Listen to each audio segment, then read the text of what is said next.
Okay, on this video I just wanted to show you guys the sizes of the hammers. There's been a couple of people who have asked that I take a picture or something of all of them side by side that I sell to kind of give an idea.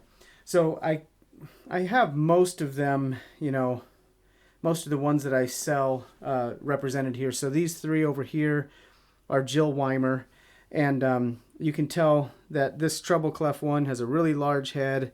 It's about an inch longer than all the others. The swirly one, the swirl one, is a little bit shorter, smaller head, but yet maybe just about a quarter of an inch bigger than her normal.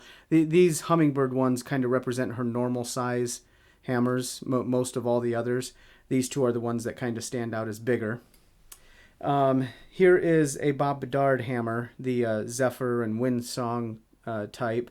So you can see that that's about a similar size head, similar to Jill Weimer's smaller ones. The same thing with Bob Bedard's over here. The Wisp and the Wildwood are very similar. They just have a very small striking surface as on the head as well. So a very small footprint on those. Here are the two Bob Bedard hammers, and this one here, this is the small head hammer, and this is the round head. So you can see the difference between the two. You can see the striking surface here, that's a little bit, quite a bit bigger than what you'd get when you have a full circle or an even circle head. Okay, so all of those are basically the same length, different handle sizes. Really the longest ones that I have are the Weimer hammers over here. Then here are the student hammers, basically the same length, very small, very nice rounded. If you would have completed that would obviously be a circle, and so that's a very small striking surface as well. And then the two Blackwell hammers, they probably have about the same striking surface as a Bedard, and maybe the Ed Hale small head hammer. So let's talk just a little bit. I think for going in by small head, small striking surface criteria. There's my word.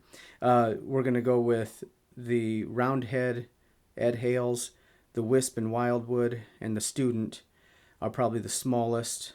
No, they are the smallest striking surface.